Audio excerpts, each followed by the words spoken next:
တို့နေပဲနောက်ဆုံးမှာတော့ဂျပန်နေစောင့်မျှော်နေတဲ့ရက်ကိုရှောက်ရှိလာပါတယ်ဒီအသားလက်ကြီးက1943ခုနှစ်အောက်တိုဘာလမှာဒီဆောက်လို့ပြီးစီးသွားပါတယ်အခြေအနေပြီးသွားတယ်ဆိုပေမဲ့လည်းလူပေါင်း3,200,000လောက်ပြေဆုံးခဲ့ရပြီးတော့ဒီထဲမှာစစ်တုံးကတွေအာရှလူမျိုးလူသမားတွေပါဝင်ခဲ့ပြီးတချို့တွေဆိုဘယ်သူမှန်းတော့မှမသိခဲ့ကြပါဘူး1942ခုနှစ်အောက်တိုဘာလနဲ့1943ခုနှစ်အောက်တိုဘာလခြားထဲမှာဩစတြေးလျလူမျိုး13,000လောက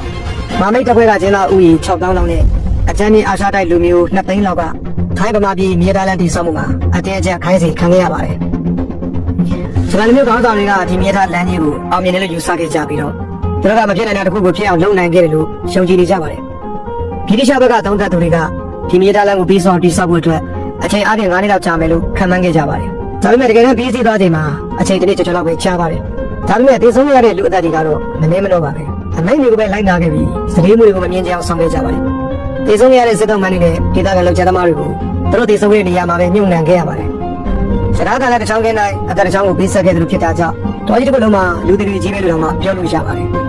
ဒီနေရာမှာတရားရောက်ဖို့ကောင်းတာကဒီအထားကြီးကိုတိဆောက်ပြီးလာနေတဲ့အကြမ်းမှာပဲဂျပန်နေရာစစ်ပွဲမှာအရှိနေခဲ့ရပါတယ်မာမိတ်တပ်ဖွဲ့တွေကနေနေတွေကိုပြန်လည်ရရှိခဲ့တာကြောင့်စတိကရသမျှကအလကားဖြစ်သွားပါတယ်ဂျပန်တွေကဒီမြေသားလမ်းကြီးကိုလျှို့ဝှက်ထားဖို့အတွက်စူးစမ်းခဲ့ကြတယ်ပဲလို့မာမိတ်တွေကသိမကြခင်မှာပဲရှာတွေ့ခဲ့ကြပါတယ်ဂျပန်လမ်းကြီးကိုတိဆောက်တဲ့ရည်ရွယ်ချက်ကရှင်းလင်းနေတာကြောင့်မာမိတ်လူတွေကဒီအထားလမ်းကိုပြင်မှတ်ထားခဲ့ကြပါတယ်ဒီလိုနဲ့1945ခုနှစ်ဖေဖော်ဝါရီလမှာဗြိတိရှတော်ရဲ့လီဒါကခွိုင်မြေရဲ့တရား20လုံးကိုဖုံးကျဲခဲ့ပြီး20လုံးပြည့်စည်သွားခဲ့ပါတယ်ဒီကလေးလူသမားတွေကိုအတင်းဖိအားပေးခိုင်းပြီးပြင်ဆင်စီပါတယ်ဒါကြောင့်အေဗီလာမှာတပ်သားကိုပြန်လည်အသုံးပြုနိုင်ခဲ့ပါတယ်ဒါပေမဲ့1945ခုနှစ်အေဗီလာ3ရက်နေ့မှာအမေရိကန်နိုင်ငံလေတပ်ကနောက်ထပ်ဘုံကျဲချမှုတစ်ခုကိုပြုလုပ်ခဲ့ပါတယ်ဒါကြောင့်နောက်ထပ်ထိခိုက်ပျက်စီးမှုတွေရှိခဲ့ရပါတယ်ဒီလိုအခြေအနေတွေကြားတွေကဂျပန်နေရာမေလအရောက်မှာတရား20လုံးကိုပြုပြင်ခဲ့ပါတယ်1945ခုနှစ်ဇွန်လ24ရက်နေ့မှာ RAF ကနောက်ထပ်ပျက်စီးမှုတွေကိုဖြစ်စေတဲ့တိုက်ခိုက်မှုတွေကိုထပ်မံပြုလုပ်ခဲ့ပါတယ်ဒီအချိန်မှာတော့ရထားလမ်းကိုချန်နယ်စစ်ပွဲတစ်လျှောက်လုံးဝသုံးလို့မရတော့ဖျက်ဆီးနိုင်ခဲ့ပါတယ်ဒီအချိန်အကြောင်းမှာတော့ဂျပန်စစ်တပ်ကရှုံးကန်နေရပါတယ်ထောက်ပံ့ပစ္စည်းတွေကရှားပါနေပြီးတော့စစ်သားတွေကလည်းအနိုင်ရဖို့ထက်မသေးဖို့ကိုပဲအာရုံစိုက်နေကြပါတယ်တချို့ဗမာပြည်ကဂျပန်စစ်သားတွေဟာတောင်ပိုင်းကထိုင်းနိုင်ငံတွေကိုရထားနဲ့ပြေးကြပါတယ်ဒီလိုဖြစ်ပြီးရဲတပ်ဖွဲ့အနေငယ်အတွင်းမှာပဲဟီရိုရှီမာနဲ့နာဂါစကီကိုနျူကလ িয়ার ဘုံကျဲချခဲ့ပါတယ်ဒီစစ်ပွဲကဒီမှာပဲပြီးဆုံးသွားပြီးတော့ဒုတိယကမ္ဘာစစ်နဲ့အဆုံးသတ်သွားခဲ့ပါတယ်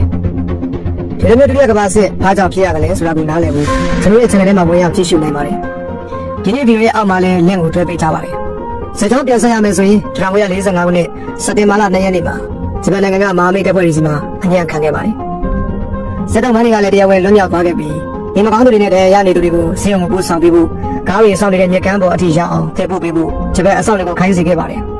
်လမ်းလျှောက်နိုင်သူတွေကတော့လေတွေသင်္ဘောတွေနဲ့တဆင့်ပြန်ကြပါတယ်ဒီလိုမျိုးနဲ့ပဲအရှိတ်အဝေးဆုံးဆိုတဲ့ဒေသကနေပြီးတော့အေးပြန်ခရီးကိုလူများစုကစတင်နိုင်ခဲ့ကြပါတယ်